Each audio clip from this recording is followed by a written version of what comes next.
शिवलिंग स्थापन। इस कारण मुक्ति की इच्छा करने वाले को बेर से भी पलिंग का पूजन करना चाहिए। लिंग को ओंकार मंत्र से, बेर को पंचाक्षर मंत्र से पूजें। स्वयं लिंग को श्रेष्ठ द्रव्य से पूजें और दूसरे लिंग की प्रतिष्ठा करके उपचारादि द्वारा पूजन करें तो मेरा पद सुलभ हो जाता है। इस प्रकार शिष्यों को उपदेश दे शिवजी वहां ही अंतर्ध्यान हो गए। अगर आप चैनल पे नए हैं तो सब्सक्राइब कर लें। ऋषि बोले, लिंग की प्रतिष्ठा किस प्रकार करनी चाहिए, उसका क्या लक्षण है, किस देशकाल में किस प्रकार उसकी अर्चना करनी चाहिए। सूत जी बोले, मैं तुम्हारे निमित्त कहता हूँ, सावधान होकर सुनो। सुंदर समय की तीर्थ अथवा तट में जहाँ नित्य पूजा संभव हो, ऐसे नित्य अर्चन करे। पृथ्वी संबंधी द्रव्य, जलमय अथवा किसी धातु से जैसी इच्छा हो लिंग निर्माण करें। शैव शास्त्रों में जो उसका विधान लिखा है, उसके अनुसार लिंग पूजा का फल ग्रहण करें। कारण कि सब लक्षण सामान्य होने से पूजा फल की देनेहारी है। चरमूर्ति हो तो छोटी बनावें, स्थावर अचर हो तो स्थूल निर्माण करें। लक्षण और सिंहासन सहित शिव का स्थापन करें।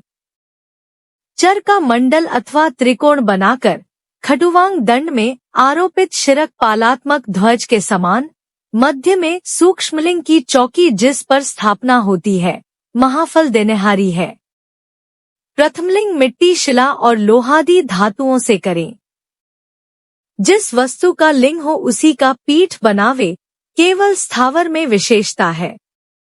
केवल बाण लिंग को छोड़कर लिंग पीठ एक ही निर्माण करें।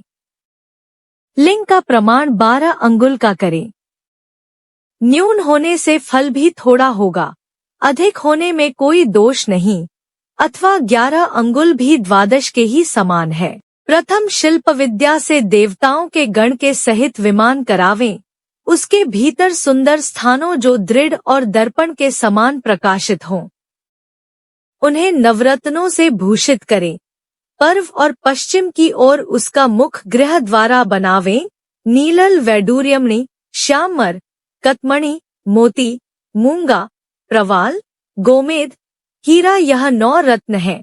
लिंग के स्थापन के मध्य में यह नवरत्न वस्तु स्थापन कर दें। फिर सद्योजातादि मंत्रों से लिंग का पूजन करें और पूर्वादि दिशाओं के मध्य में अर्चन कर, अग्नि में अनेक प्रकार आहुति देकर और परिवार सहित मेरा पूजन कर, गुरु और आचार्य का भी पूजन कर, अर्थ और काम से बंधुजनों का सत्कार कर, अर्थियों के निमित्त घर, बगीचा और गोदान आदि देना चाहिए।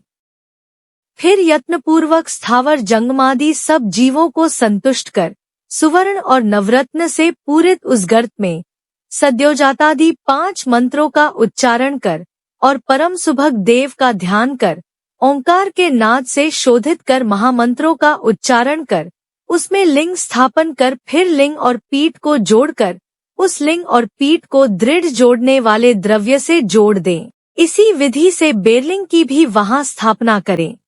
पंचाक्षर मंत्र से बेर को उत्सवादि के निमित्त बाहर रखें। बेर लिंग को महात्मा अथवा साधु से ग्रहण करना चाहिए अथवा गुरु से ग्रहण करें। इस प्रकार लिंग और बेर में महादेव की पूजा शिव के पद की देने हारी है। फिर भी स्थावर जंगम के भेद से यह 2 प्रकार हैं। तरु गुल्मादि के लिंग को स्थावर कहते हैं। कृमि कीटादि जंगम लिंग है। स्थावर की शुश्रूषा अर्थात जलादि सेचन और उनका तर्पण अर्थात जल अन्नादि से संतुष्ट करना है। उस सुख के अनुराग से शिव पूजा पंडितों ने कही है। पीठ प्रकृतिमय है और शिवलिंग ज्ञान स्वरूप है। जिस प्रकार शिवजी पार्वती देवी को अंक में लेकर स्थित रहते हैं, इसी प्रकार से लिंग इस पीठ को धारण किए स्थित रहता है।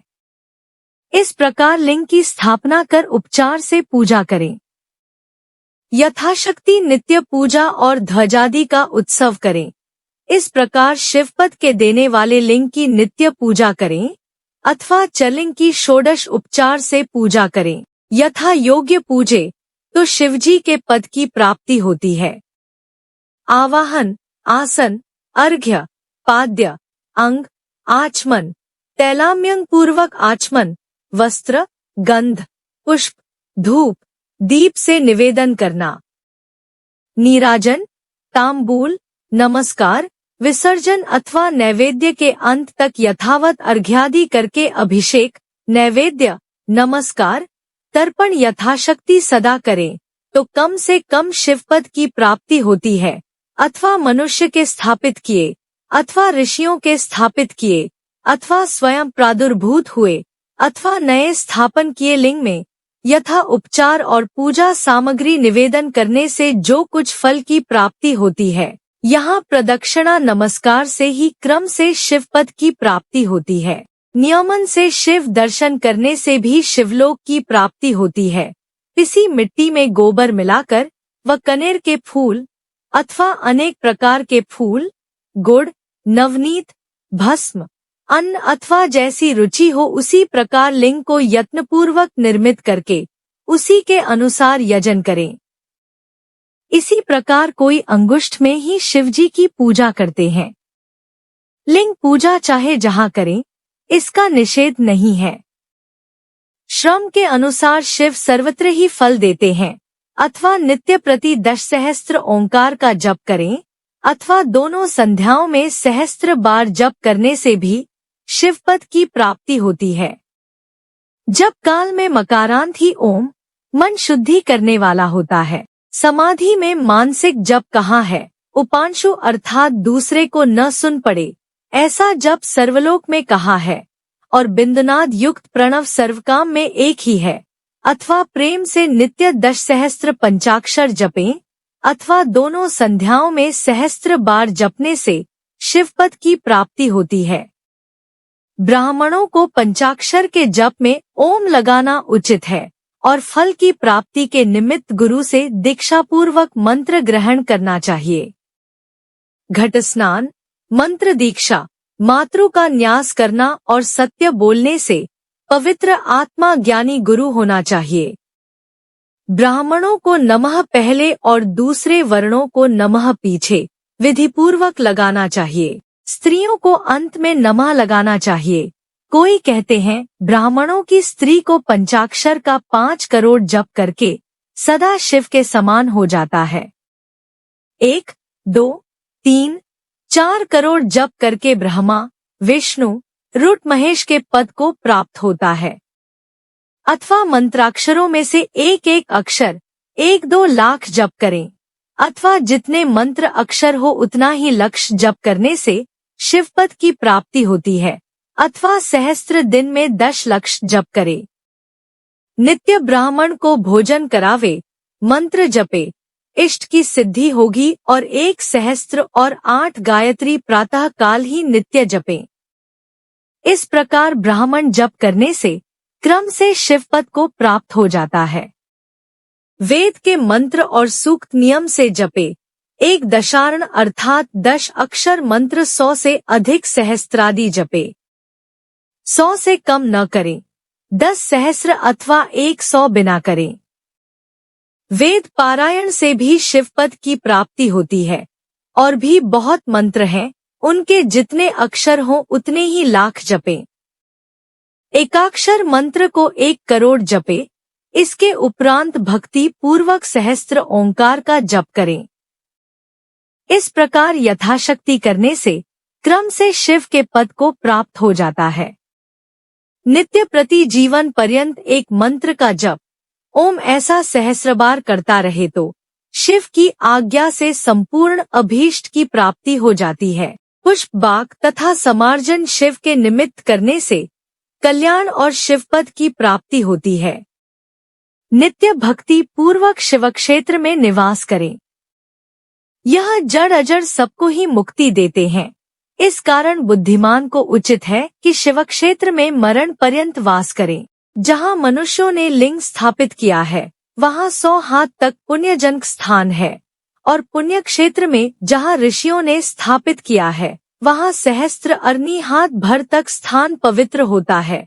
देवताओं के स्थापित लिंग को चारों ओर सहस्र अग्नि स्थान पवित्र होता है और स्वयंभू लिंग अर्थात जहाँ लिंग स्वयं प्रादुर्भूत हुआ है वहाँ सहस्त्र धनुष तक स्थान पवित्र हो जाता है। 4 हाथ का एक धनुष होता है। पुण्य क्षेत्र के कुएं, बावड़ी, पुष्कर सरोवर वे सब शिवगंगा स्वरूप हैं। यह शिवजी का वचन है। वहाँ स्नान, दान और जप करने से शिवलोक की प्राप्ति होती है। शिव क्षेत्र को प्राप्त हो मरण पर्यंत वहाँ निवास करना उचित है। दाह, दशा, मासिक कर्म, सपिंडीकरण, श्राद्ध, सांवत्सरिक कर्म, क्षेत्रपिंड जो कुछ शिव क्षेत्र में किया जाता है उससे सब पाप दूर होकर शीघ्र वह शिवपद को प्राप्त होता है। अथवा जो कोई 7 रात व 5 रात तक निवास करे, 3 रात व 1 रात निवास करे तो भी कम से शिवपद की प्राप्ति होती है। ब्राह्मणादि अपने वर्ण के अनुरूप उसके फल की अधिकता सुंदर आचरण से प्राप्त करते हैं और भक्तिपूर्वक करने से मनुष्य को महाफल मिल जाता है जिससे उसका वर्णोद्धार होता है। जो कुछ कामना करें शीघ्र ही उसका फल प्राप्त होता है। सब प्रकार कामना रहित हो पूजन करने से साक्षात शिवफल प्राप्ति होती है। प्रातः काल, मध्याह्न और संध्या समय प्रतिदिन जो शिवाराधना प्रत्येक समय में करें। प्रातः काल का जप नित्य विधि संपादन करना है। मध्याह्न का कामना का और संध्या का शांतिदायक और रात्रि का भी इसी प्रकार का है। दोपहर रात बीतने पर आधी रात होती है। उस समय शिवजी का पूजन विशेष फल को देने वाला है। सब सिद्धि होती है।